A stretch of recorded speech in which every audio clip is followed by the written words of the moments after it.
yang di bawah, dilanjutkan pada penciptaan yang ketiga, fokus pada bagaimana Tuhan mengatur air yang ada di bawah. Air yang di atas tidak disinggung pada penciptaan yang ketiga ini. Lebih fokus pada bagaimana Tuhan memisahkan air dan yang kering. Dikatakan di dalam ayat-ayat yang sudah saya bacakan tadi, Tuhan memisahkan air, lalu menampakkan ada yang kering di atas air. Dan Tuhan menamakan yang kering itu darat.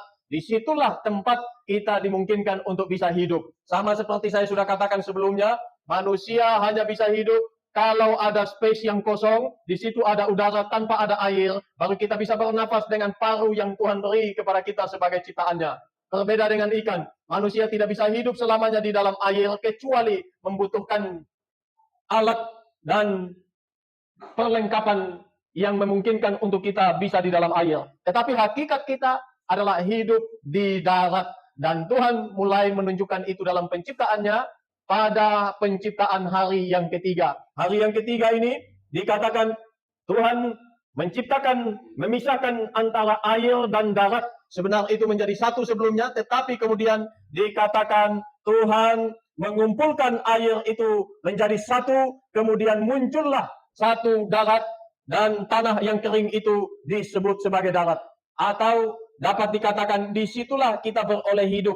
Dalam ayat-ayat yang kita baca ini, ada dua segmen penciptaan Tuhan di dalam ayat-ayat yang sudah saya baca, khususnya penciptaan yang ketiga ini. Yang pertama, Tuhan memisahkan air menjadi satu tempat, lalu kemudian muncullah darat, dan seterusnya berkembang demikian. Lalu yang kedua, Tuhan membuat di atas tanah yang sudah kelihatan itu, di atas tempat yang memang nantinya kita akan hidup di situ, menumbuhkan berbagai macam tumbuhan di sana. Ada tiga statement berkaitan dengan itu yang firman Tuhan katakan kepada kita. Yang pertama, tunas muda. Tunas muda ini berkaitan dengan rerumputan, sayur-sayuran, bahkan juga berkaitan dengan tanaman-tanaman herbal di dalamnya. Lalu yang kedua, tumbuh-tumbuhan yang berbiji. Lalu yang ketiga, pohon-pohon yang berbuah yang juga berbiji. Saya coba sampaikan sedikit lagi poinnya. Yang pertama berkaitan dengan penciptaan yang ketiga. Tuhan memisahkan air dan kemudian kelihatanlah daratan. Disitulah kita hidup. Tetapi tanah itu belum isi apa. Dan segmen yang kedua dari penciptaan ini, Tuhan memperhatikan tanah yang belum diisi itu. Lalu Tuhan menumbuhkan berbagai tumbuhan dan tanaman di situ.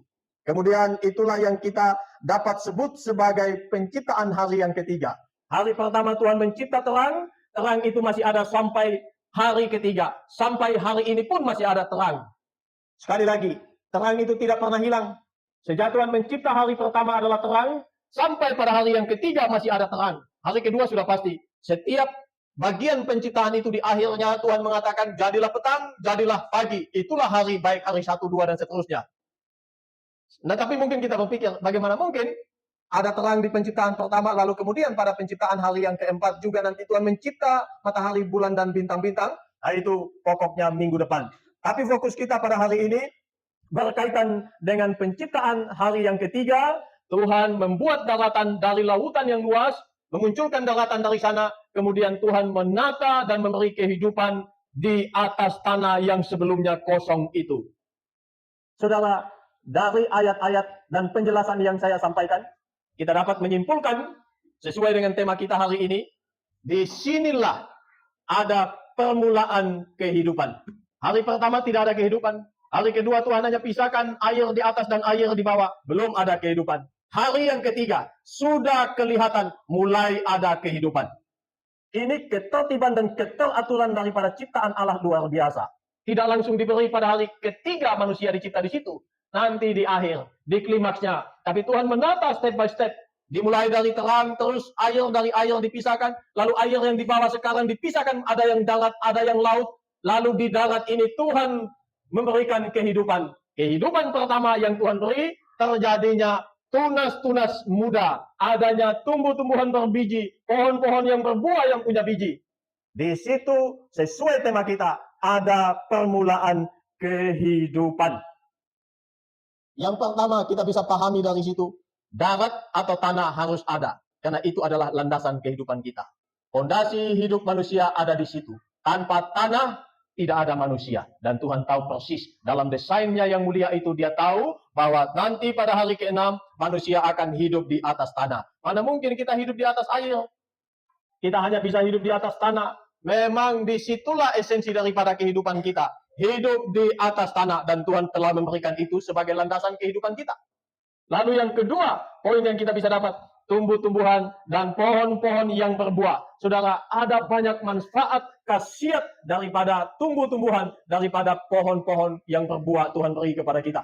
Yang pertama, di situ adalah sumber kehidupan kita secara jasmani. Sumber makanan datang dari situ. Saudara bayangkan, kalau tidak ada beras, beras itu datangnya dari padi. Padi itu adalah tanaman yang dikelola oleh manusia, pada akhirnya menghasilkan makan bagi kita. Pisang, mangga, buah-buahan, sayur-sayuran, semua itu adalah tanaman yang pada awalnya dicipta oleh Tuhan pada hari yang ketiga. Ini sangat penting bagi kelanjutan kehidupan manusia. Karena manusia bukan hanya hidup di atas tanah, tetapi di atas tanah yang harus juga memberikan kehidupan kepadanya. Maka kehidupan itu datang dimulai dari tunas-tunas muda. Bahasa lainnya, dari rerumputan, sayuran dimunculkan dari sana. Lalu buah-buah yang berbiji, tumbuh-tumbuhan yang berbiji, kemudian pohon-pohon yang menghasilkan buah. Dari sana kita memperoleh kehidupan. Bahkan rumput-rumput yang tidak dimakan oleh manusia pun itu mempunyai manfaatnya. Kita jangan pikir, oh ini hama. Ini sudah menjadi tatanan daripada Tuhan kepada kita. Memang ada yang kita harus hilangkan. Tetapi saudara yang dikasihi, poinnya, segala tanaman itu bermanfaat untuk kelangsungan ekosistem yang ada yang Tuhan sudah sediakan sebelumnya, dan teristimewa dibuat pada hari yang ketiga. Jadi yang pertama, tumbuh-tumbuhan dan pohon-pohon berbuah itu bermanfaat sebagai sumber makanan bagi kita. Yang kedua, bukan hanya sumber makanan, tetapi sekaligus juga itu menjadi bahan obat-obatan bagi kita. Juga bagian dari siklus kesehatan kita. Banyak obat-obatan yang dihasilkan sekarang itu berasal dari herbal, berasal dari tanaman, dari tumbuh-tumbuhan. Dari sana asalnya. Kemudian sekarang dibuat lebih mudah, dibuat dalam bentuk pil, supaya kita tidak perlu mencari ramuan di hutan, di mana tinggal minum saja sembuh. Tapi prinsipnya belajar dari tanaman, dari tumbuh-tumbuhan yang Tuhan sudah cipta pada hari yang ketiga. Jadi itu adalah bagian dari ekosistem yang Tuhan buat untuk kita begitu rupa untuk menjaga kelangsungan hidup manusia yang pada waktu itu belum ada. Manusia baru muncul pada hari yang ke-6, tapi Tuhan sudah menyediakan itu dimulai dari hari pertama, kedua, ketiga, dan seterusnya. Sekali lagi klimaksnya pada hari yang ke-6. Begitu teliti, begitu detil daripada Tuhan kita mencipta semua ini demi kebaikan saya dan saudara. Jadi kalau hidup kita hari ini kita pikir ini berantakan, percayalah, selalu ada lanjutan tangan Tuhan di dalamnya untuk membuat kita sampai pada titik klimaks di mana Tuhan inginkan kita ada di situ. Tanggung jawab kita, poin yang kita harus cari di situ, apa maunya Tuhan bagi saya? Apa kehendak Tuhan bagimu, saudara?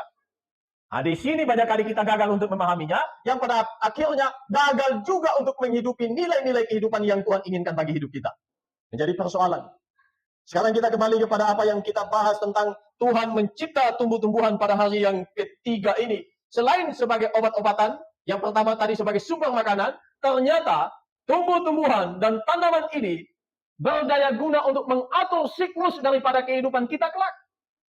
Prinsipnya, pada bagian ini, tumbuh-tumbuhan dan tanaman sebagai pengatur ekosistem. Yang pertama, penghasil oksigen. Saudara, oksigen yang kita miliki ini dicerna oleh tanaman, oleh tumbuh-tumbuhan, dan hasilnya dia melepaskan oksigen. Terjadi fotosintesis di situ. Menggunakan cahaya yang sudah dicipta pada hari pertama, nanti pada hari keempat selanjutnya begitu. Ada cahaya matahari, tumbuh-tumbuhan tanaman gunakan. Kemudian juga ada air yang Tuhan sudah cipta pada hari yang kedua, yang Tuhan sudah atur pada hari yang kedua dan ketiga. Lalu kemudian tanaman itu menyerap CO2, karbon dioksida, yang tidak mungkin membuat manusia hidup di situ. Lalu setelah terjadi fotosintesis ini melepaskan O2. Dan juga tentu itu menjadi cara alami bagi tumbuh-tumbuhan tanaman untuk menghasilkan makanan, yaitu glukosa, energi dan makanan baginya. Tetapi dari situ dia melepaskan O2 bagi kita. O2 itu adalah satu senyawa yang nanti dalam bahasa lebih gampangnya adalah oksigen, yang kita tarik napas ini, tarik masukkan lalu nanti dari dalam membuang CO2. Sistem itu saudara pikirkan, didesain, dipikirkan dan dilakukan oleh Tuhan sedetil mungkin. Dan begitu teratur, tidak ada yang kebetulan. Bahkan tumbuh-tumbuhan, tanaman menjadi satu bagian dari siklus kehidupan manusia di dunia. Saudara, tanpa tanaman, bukan hanya tanpa tanah, tapi tanpa tanaman, tanpa tumbuhan, manusia pasti mati. Tidak ada eksistensi kehidupan manusia di dunia. Itu penting sekali sehingga sebentar di akhir ini kita perlu memperhatikan apa yang harus kita lakukan berkaitan dengan alam yang Tuhan beri, dengan lingkungan yang Tuhan beri kepada kita. Saudara, yang kedua, selain pengatur ekosistem penghasil oksigen dan penyerap CO2 itu, juga bisa menjaga kesuburan tanah. Daun-daunnya bermanfaat. Selain itu juga memberikan kesejukan kepada kita, mengatur suhu daripada bumi ini. Sudah perhatikan, suhu di padang gurun pasti begitu panas. Tapi suhu di mana ada pohon-pohon lebih sejuk, lebih nyaman ditempati. Mengapa? Karena di padang belantara tidak ada pohon. Pasti panas teriknya minta ampun. Tapi kita walaupun panas, ada pohon yang menarik itu, mengatur itu, pada akhirnya kita masih bisa merasakan kesejukan. Itu pasti kita bisa alami ketika kita ada di satu tempat yang penuh dengan pohon. Di situ siang pun sejuk. Tapi coba saudara, tidak ada pohon. Ada gedung-gedung tinggi aja. Ada tanah lapang saja, tidak ada pohon. Pasti panasnya minta ampun kalau siang. Jadi ada banyak hal yang berkaitan dengan ini. Tapi poin saya bukan pada manfaat-manfaat ini, karena saya tidak sedang menyampaikan secara lengkap, secara utuh, manfaat-manfaat daripada tanaman tumbuhan. Saya sedang mengkhotbahkan nilai-nilai rohani yang kita dapatkan dari sana. Tetapi apa yang saya sudah sampaikan ini cukuplah bagi kita untuk memahami betapa pentingnya siklus yang Tuhan buat, betapa pentingnya tumbuh-tumbuhan yang Tuhan sudah beri kepada kita di penciptaan hari yang ketiga. Kalau itu begitu penting, mungkinkah kita mempermainkannya? Maka ada dua hal yang kita perlu perhatikan. Yang pertama, sebisa mungkin kalau kita bisa menanam, menanamlah. Kalau kita tidak bisa, sebisa mungkin jagalah tanaman dan tumbuh-tumbuhan yang ada yang di sekeliling kita atau dimanapun. Jaga, karena hidup kita datang dari sana. Ada satu istilah bijak mengatakan, hutan atau di mana ada pepohonan dan tanaman yang banyak, itu adalah parunya dunia. Seperti saya sudah singgung sebelumnya, lubang ozon kita di atmosfer sana sudah begitu besar. Besarnya saya baru baca pada data 2024 kemarin, sudah 3 kali Amerika Serikat. Itu besar. Tetapi kabar baiknya, sekarang mulai ada pemulihan. Mulai agak kecil, tapi belum maksimal.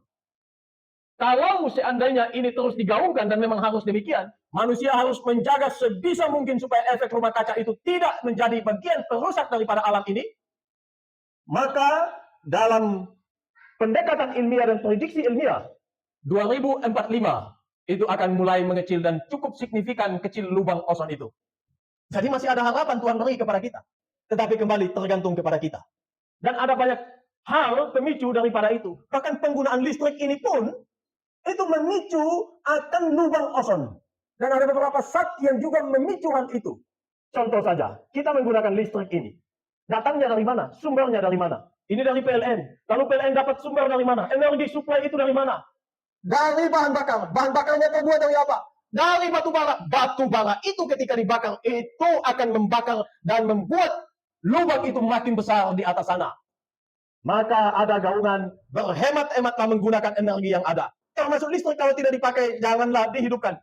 Karena kaitannya seperti itu. Dan kita terus digaungkan, ayo gerakan hijau. Supaya bumi ini kembali hijau. Karena kita dapatkan hidup dari situ, saudara. Di cara yang dikasih oleh Tuhan, dari penciptaan yang ketiga ini, ketika Tuhan menumbuhkan tumbuh-tumbuhan, tanaman, dan pohon-pohon yang berbuah itu, kita dapat menyimpulkan sesuai tema. Sekali lagi, disinilah dimulai kehidupan. Belum manusianya, tapi landasannya jelas, tumbuh-tumbuhan itu juga bagian dari kehidupan. Saudara, memang tanaman tumbuh-tumbuhan itu tidak seperti hewan dan manusia. Kita adalah makhluk yang hidup, yang bisa bergerak. Tanaman tidak, tetapi di situ ada kehidupan. Kita aja yang tidak melihatnya. Tapi saya pastikan, tumbuh-tumbuhan mempunyai kehidupan. Bagaimana bisa? Kok dia diam, dia di situ, kok bisa tumbuh? Sudah perhatikan aja, dari awal benih, kita simpan, kita tanam di situ. Lihatlah 1 tahun kemudian, apakah masih benih? Atau sudah berubah? Itu tanda daripada kehidupan. Jadi tanaman tumbuh-tumbuhan pun punya kehidupan. Tidak sama seperti kita, tetapi ada kehidupan. Saudara yang dikasihi oleh Tuhan, dari pemaparan saya tadi, ada 2 hal yang kita perlu pahami dan kita renungkan, refleksikan dalam hidup berkaitan dengan penciptaan yang ketiga ini. Yang pertama, kehidupan dimulai dari benih. Sama seperti tanaman, memang pada penciptaan ini Tuhan langsung menjadikan. Sama ketika Tuhan mencipta Adam, Tuhan langsung jadikan. Tapi setelahnya, apakah Tuhan lalu jadikan lagi? Ketika sekarang ada padang belantara, tidak ada pohon, tidak ada apa, Tuhan bilang, jadilah. Tidak mungkin. Tidak mungkin. Karena Tuhan sudah mendesain itu di awal. Maka saudara perhatikan, berkali-kali di dalam ayat yang sudah saya baca tadi, ada kata biji, berbiji, berbiji. Dari sanalah dimulai kehidupan yang selanjutnya. Jadi poin yang ingin saya sampaikan, berkaitan dengan kehidupan kita secara spiritual hari ini, kehidupan dimulai dari benih. Dari benih. Perumpamaan yang bagus dari Tuhan. Benih itu diumpamakan adalah firman Tuhan yang ditaburkan. Tergantung tanahnya subur atau tidak. Tapi harus dimulai dari benih. Harus ada benih yang ditaburkan. Dari benih itulah kita memperoleh hidup. Saudara, lebih lanjut lagi.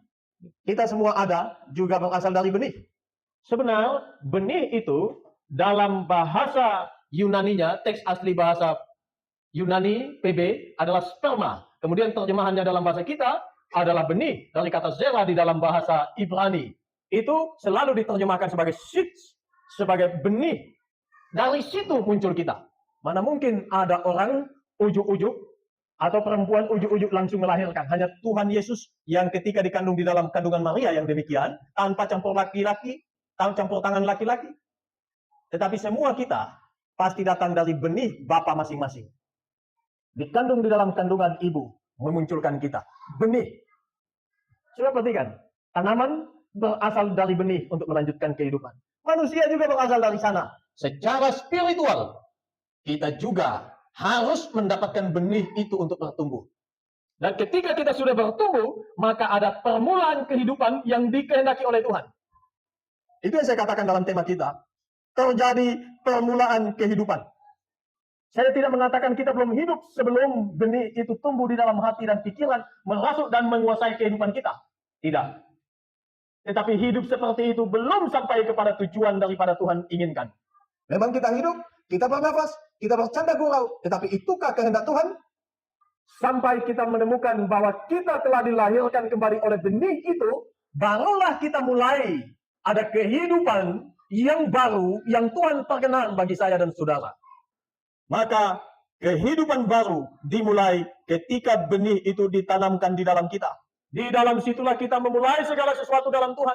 Permulaan kehidupan yang baru terjadi oleh karena pimpinan ilahi bagi kita melalui firman, melalui rohnya yang memimpin kita. Dimulai dari sana. Maka firman Tuhan membedakan ada manusia lama, ada manusia baru. Manusia lama ini adalah manusia yang tidak peduli sama Tuhan. Manusia yang hanya menyenangkan dirinya, begitu egois, hidup dalam kedagingan, penuh dengan lumuran dosa. Tetapi setelah itu Tuhan memotong dan memberi kehidupan yang baru. Sekarang dia ada posisi yang baru. Dia sebagai manusia baru, pikirannya tidak seperti yang lama lagi. Yang sebelumnya dirasuki oleh pikiran yang jelek, yang jahat. Sekarang diubah menjadi pikiran yang kudus. Hatinya dibarui, mempunyai kehidupan yang suci di dalam Tuhan. Ini adalah kehidupan yang baru. Orientasinya adalah mempermuliakan Tuhan, bukan lagi pada level rendah yang dihidupi oleh manusia kebanyakan.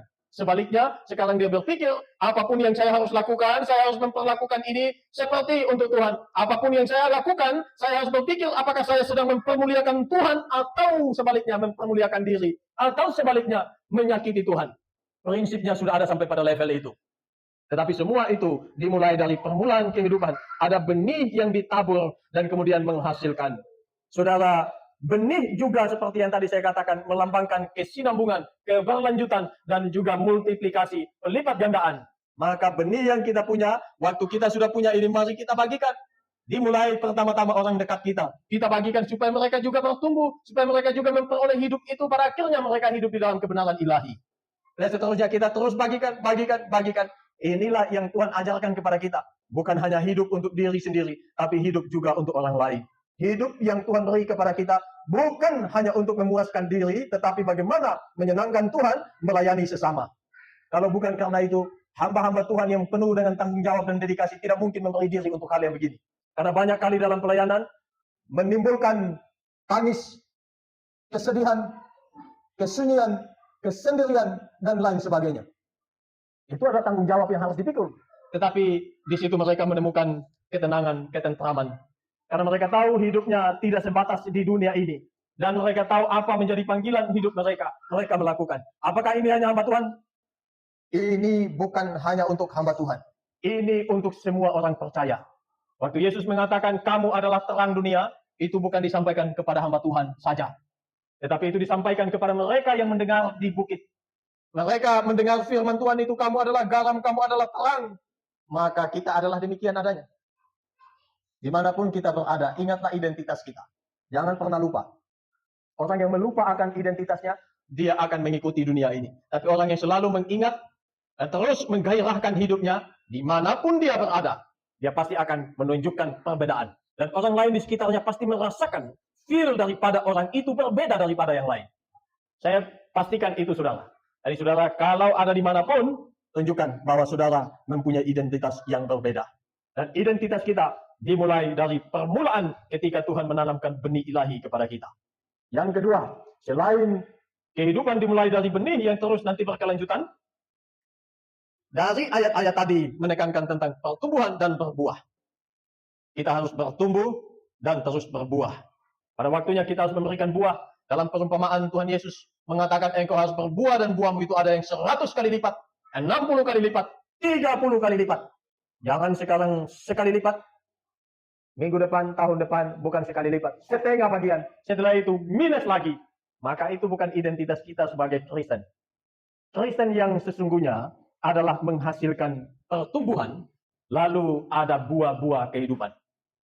Itu sederhana sekali. Karena ini berkaitan dengan tanaman tumbuh-tumbuhan. Seperti kan di belakang ada pohon pisang. Pohon pisang dari kecil, dia bertumbuh. Waktu dia bertumbuh, dia menguatkan akarnya.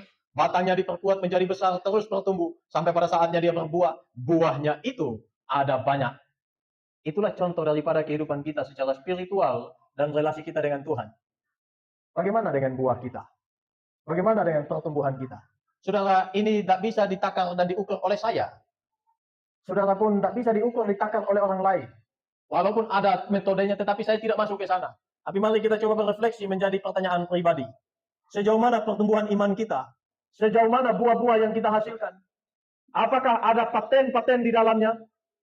Apakah kita sudah menunjukkan bahwa kita memang demikian adanya sebagai pengikut Tuhan? Bertumbuh dan berbuah. Ingatlah perumpamaan tentang benih.